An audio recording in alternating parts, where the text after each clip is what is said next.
Hi there, my name's Alex and I run the Autism Acceptance page on Facebook. If you're seeing this on Facebook, you will know that.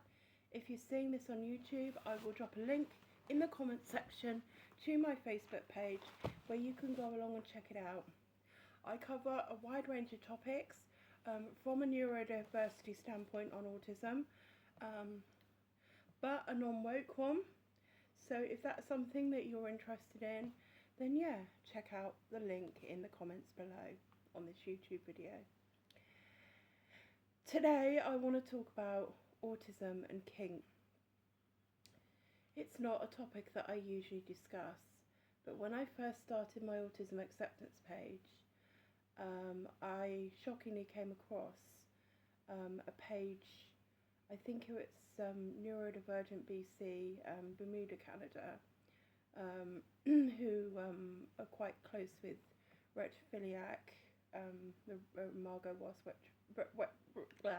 the Retrophiliac page, and they were promoting sex work, and I got over into a big back and forth with them and everything, and it came out that a lot of people, autistic people, may identify as trans, so they do sex work in order to pay for surgeries and treatments and stuff like that. It's absolutely horrific. So I want to cover this, autism and kink. I recently watched a video on Facebook, on YouTube. I will try and find it and I will try and link it with this video on the AA page. So, it's basically a podcast, I think the Autism podcast, and it's these autistic people, they're all autistic, and they're talking about various things.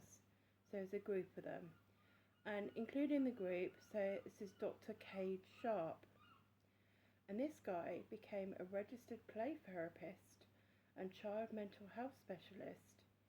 He claims to be on the spectrum himself. A lot of people will self-diagnose. Maybe that's legitimate in some cases, and I think some people that are diagnosed may. Olga Bogdashina talks about this, looking at Donna Williams' fruit salad model of autism, basically various different things making it up. Autism may not be the right diagnosis, but they're all lumped together and it becomes an identity. So anyway, I am straying. This K became a registered play therapist and child mental health specialist, and he claims to be on the spectrum himself. They say that love on the spectrum was infantilizing. Well, I've seen interviews with Kaylin Partlow, and she doesn't think so. She says differently. She doesn't think that she was infantilized. So, yeah, I don't know where. Maybe some people did, maybe some people didn't. But from what I've seen of what Kaylin Partlow said, no, she didn't seem to indicate infantilization. So when Kay set up his private practice for mental health youth, he says a lot of queer and trans youth came to him. Quite worrying. He said they were quirky, highly sensitive people and empaths, and started flocking around him to try to figure themselves out and look for support from him. He says that it turns out that they were all autistic and diagnosed later on in life.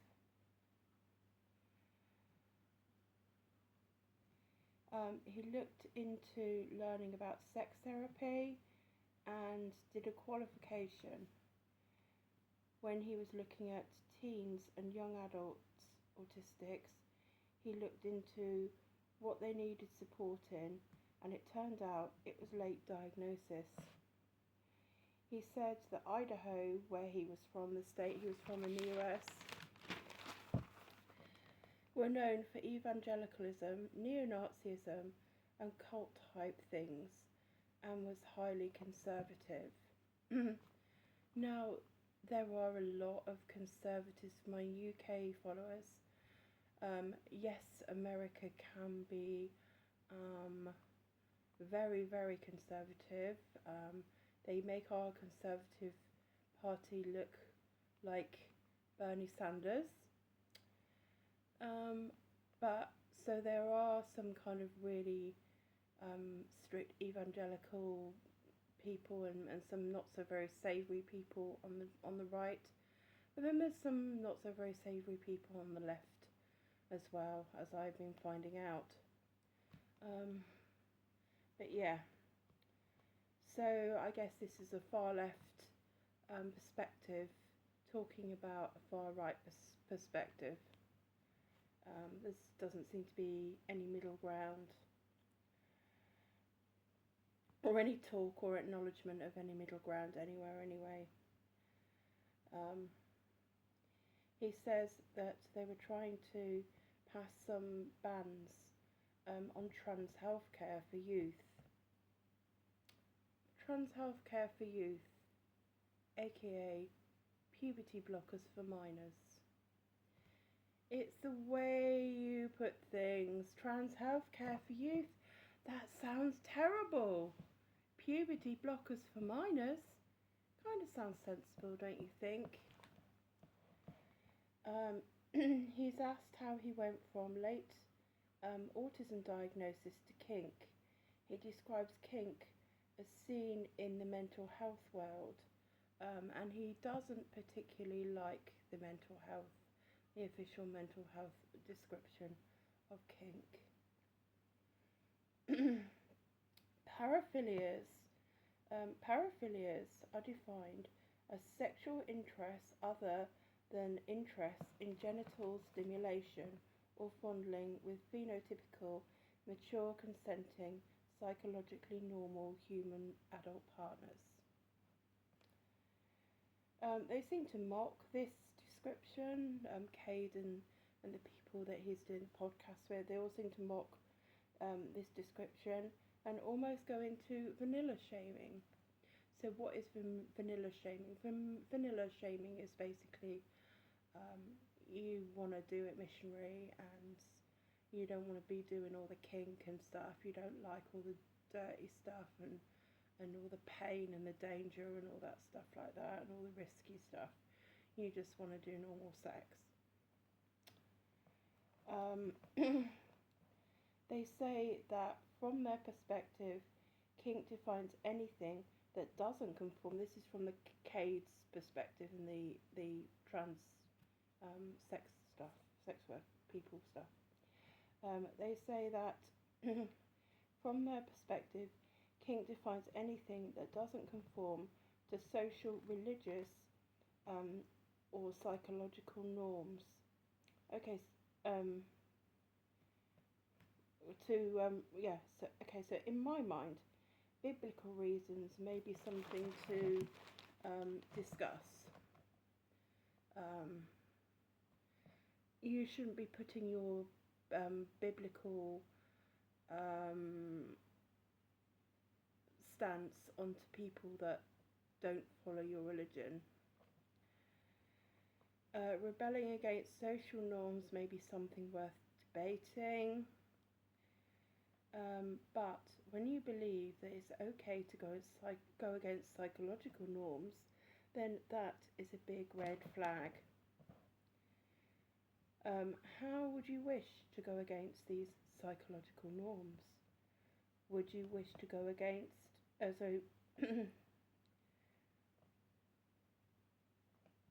how and why would you wish to go against them? And how, what would you wish to do to go against them? How and why, what, and how? I believe that these what's, whys, and hows are massively important. They say that kink doesn't have to be sexual. However, even if the acts performed aren't sexual acts, aren't they meant to give at least one party some kind of sexual gratification? If not, then you are seeking a chemical reaction for a different reason. I think they're doing word salad with the word kink and trying to change the neuro associations around the word, while also simultaneously classing it as exactly what it is.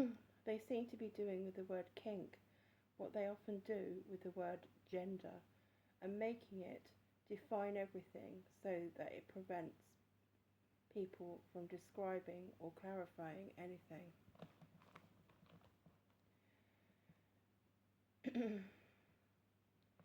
The interviewer then asked where Cade went for late diagnosed. The interviewer then asked Cade where he went from late diagnosed autistic to kink, or how he went from late diagnosed autistic to kink.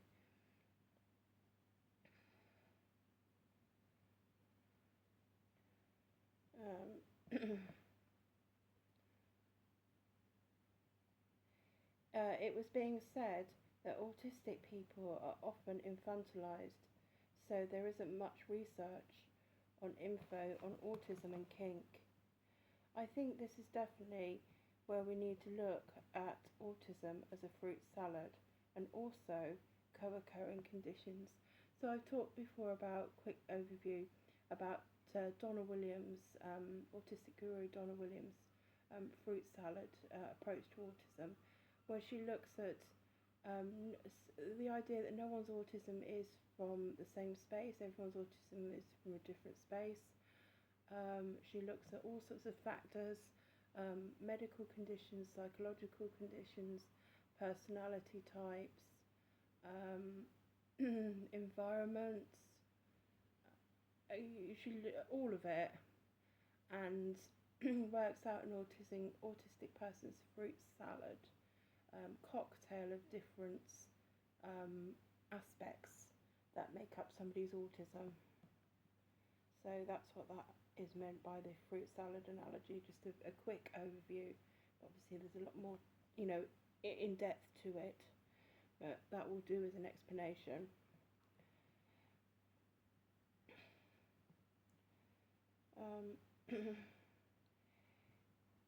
You can't just cry infantilization. I think we also need to take into account the abuse and grounding down to conditioned passivity,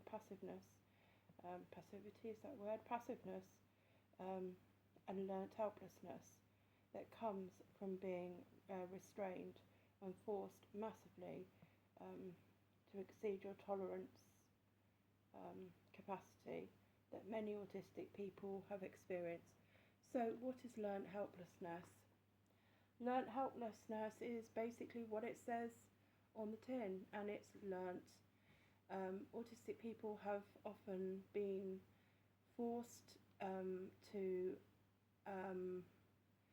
exceed their barriers, their sensory capacity, their capacity for pain and overload, and they've not had their needs met, and they've learnt that that's what happens. There's no point in struggling against it because that's just how it is. So they stop trying to advocate for their needs, they stop asking, they stop trying, they stop struggling, and they become compliant.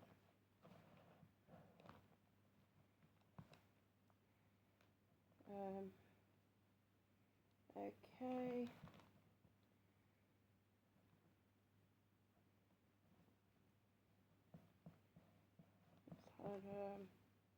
So learnt helplessness comes from. So these people are often restrained and forced to massively exceed their tolerance. So yeah, even if every kinkster they come across is savoury and compassionate and truly cares about consent. The autistic person may have spent years of being physically and psychologically overpowered and forced through what feels to them like torture, and are deeply, deeply conditioned to endure, tough it out, and comply with good grace. The concept of consent has never been processed, accessed, and monitored in their brain. Cade says sex ed is often limited to clinical stuff for autistics. There are apparently studies to show that autistics are more likely to have paraphilic fantasies than non-autistics. Remember the fickle and catch-all definition of paraphilia and the dancing around, whether it has anything to do with sex, where they also are wriggling around the definition of sex while simultaneously vanilla shaming, as they claim they absolutely don't believe people should be vanilla shaming. The contradictions are off the effing scale, as is the gaslighting. Kay says that autistic people are honest about what they're into and what they are not. Well, you can only be as honest as your cognitive, perceptual and sensory world will allow you to be. Also, autistic people are often highly conditioned people pleasers and masters at masking. Cade then goes deeply dark and states that autistic people are more likely to have paraphilic fantasies such as sadism and masochism. He describes it as maybe turning defeat into victory.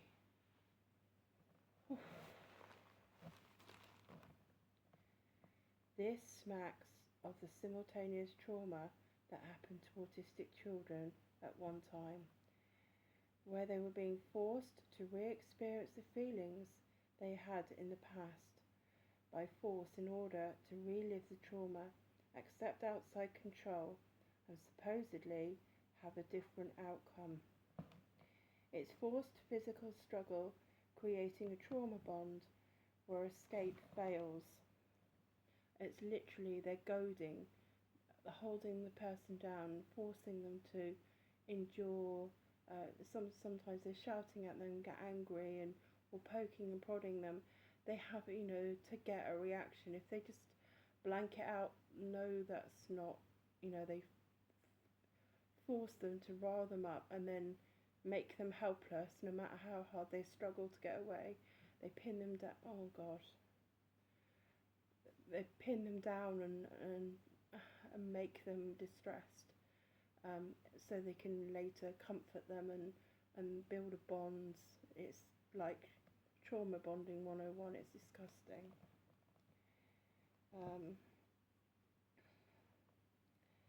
For autistic adults, it's done under the illusion of consent, and for children there is no consent. It's just blatant, wrapped up under the guise of child trauma therapy. Please do not do this. Please talk to a mental health therapist.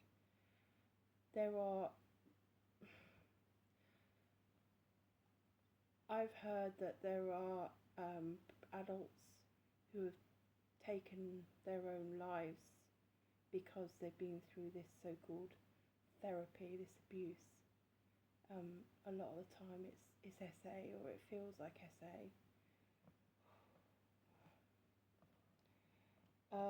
This stuff could be used to indoctrinate people with PDA, pathological demand avoidance, as it may appeal to the need to be in control of the situation, although many PDAs, myself included, would be horrified of even the illusion that you could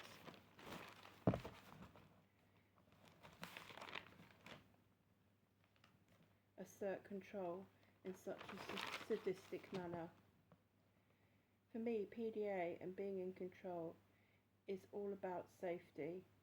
You want to create your own world and be in charge of your environment because you want to make it safe. Because you want to make it safe. Kay talks about paraphilic fantasies but what if he's mistaking stims, and sometimes harmful stims, for sexual desires? Also, what if those harmful stims are an attempt to blank out something they find even more harmful or painful? Shouldn't we be addressing that rather than accepting it as kink? They could be hiding self-harm behind kink. They can also be confusing the two things, so comprehensively they may not know whether they are dealing in subconsciously triggered self-harm, including allowing others to hurt and abuse them, or kink. They try to mix kink with sensory seeking, but if they're seeking sensory input, that is going to be the first thought. That is going to be the filter through which they look at all doing and experiencing. It seems perverted and exploitative to highlight this in connection with kink. Every experience we have, be it conscious or subconscious, will have some level of biochemical talkback. We all have a choice to channel it how we will. There are safer and less exploitative ways for an autistic person to get a sensory and biochemical buzz.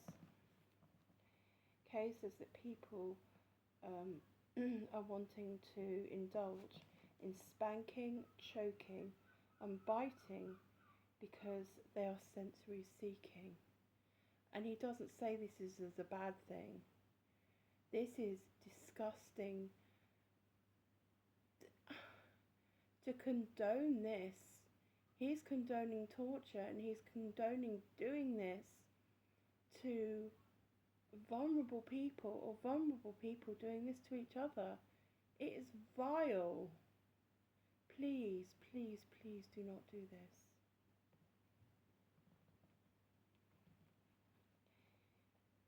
He says it doesn't mean they're mentally ill. This is such a dangerous way to see things. All harmful stims need to be addressed.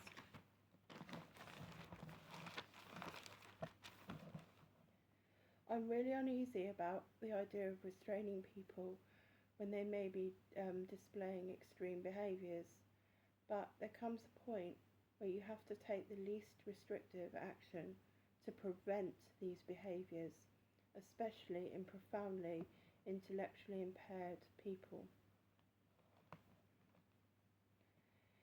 It's the energy release they're looking for, and they can get it in a safe way. Let them smack, bite and squeeze objects, not people. They talk about the theme of getting pleasure from going against social norms, but they can do that without resorting to sexual violence. Everyone can, neurodivergent or otherwise. They talk about the sub-dom relationship and admit that 50 Shades of Grey idea of force over consent is wrong, and say it's a misrepresentation. However, what's to stop that happening? You have to trust. And how do you trust a person who even thinks it's okay to go into those situations with people who are vulnerable, especially when kink is part of sex work that many autistic people are influenced into and brainwashed by. Sex work is wrong for all vulnerable people, full stop. Add to this the earlier part of the video where they are literally giggling and vanilla shaming, and you can see how exploitative the kink scene clearly is.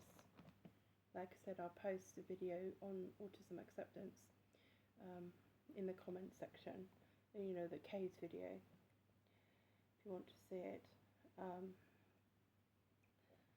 They talk about navigating boundaries, and on the surface this sounds good, but this is a great sales machine, and as much as they use words like negotiate and boundaries, you are being socially conditioned. They will tell you indirectly and with clever word salad that by not doing something, you are passively shaming those who do.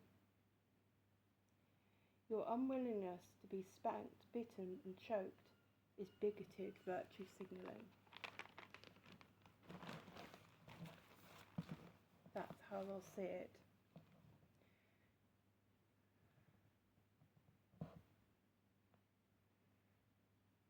Remember to #BeKind, or you're a right-wing slut-shaming Nazi. You are down there with the swerfs and the turfs, sex worker exclusionary radical feminists and trans exclusionary radical feminists. All meanings and definitions change under kink and trans ideology. So, while they are explicitly talking about consent, they are cleverly demonising it. It's a question of you will do it and say you like it and consent to it, or you're a right-wing extremist Nazi bigot. Kay goes on to call the common saying, which is one that I can get on board with, ableist. It's one of the only things that I've learned about kink, the kink world online, that I can get on board with this saying. And it is that kink should be safe, sane and consensual. Does that sound controversial to you? That kink, especially when used with vulnerable people, autistic people or vulnerable neurodivergent people, or anyone, should be safe, sane and consensual. Whew. Well, the woke brigade say that calling this ableist is a distortion of the definition of ableism. The kink people, the woke people, say that this is ableist. And I say calling this ableist is a distortion of the definition of ableism. He says that you can't guarantee that people who indulge in kink are sane. If they aren't, then they shouldn't effing be doing it. He also says that kink isn't always safe. He admits that bondage, spanking and choking isn't safe and there are risks. No shit, Sherlock. So let's cut through the crap. What he's basically admitting is that spanking could result in causing someone more pain than they can have the capacity to handle, or injuries. I believe that is classed as torture, or at least ABH or GBH, actual bodily harm or grievous bodily harm. In the UK, you can't actually legally consent to that. Bondage could cause extreme injuries, when ties are digging into the skin and bone, especially when the quote unquote sub starts to panic and struggle. For many autistic people, restraint can be a horrific and distressing experience, and even bring back past childhood memories of being restrained. As I mentioned before, they may not just have been restrained and abused by blatant abusers, but also by those who claim to be therapists, helping them to deal with SA and other abuses by forcibly simulating it and making them experience and relive the past traumas that it caused. Choking can cause death. It isn't safe because there is no safe way to choke someone. There is no safe way to cut off somebody's airways. If it doesn't cause death, it can cause brain damage. When oxygen is cut off from the brain, even for a short time, it can cause strokes and other brain damage. If you make it to the hospital, where here in the UK, the NHS are struggling big time, you may be seen, but some child who needs life-saving treatment may not be seen, and they may die because you wanted your BDSM session. Sit with that for a moment.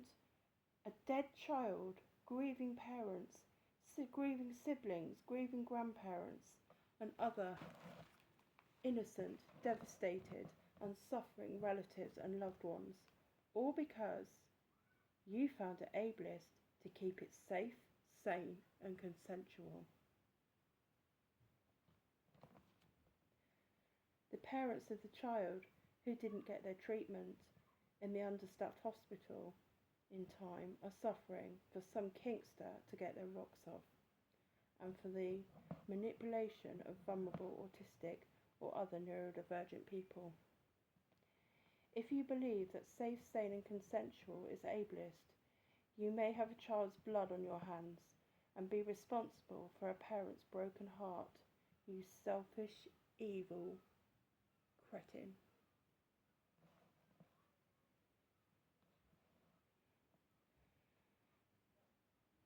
I can see with couples who are really trusting of each other how the sub-dom thing could work in a non-violent, non-forcible way.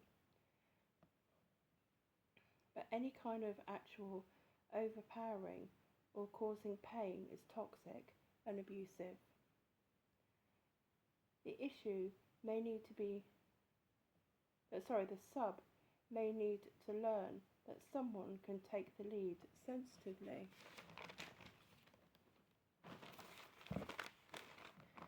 But pain or fear is never good.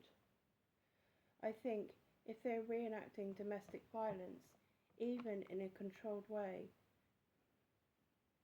that they receive from their parents or observed one parent doing it to the other parent, the bedroom is the wrong place to deal with it, especially if you're autistic or neurodivergent in any way.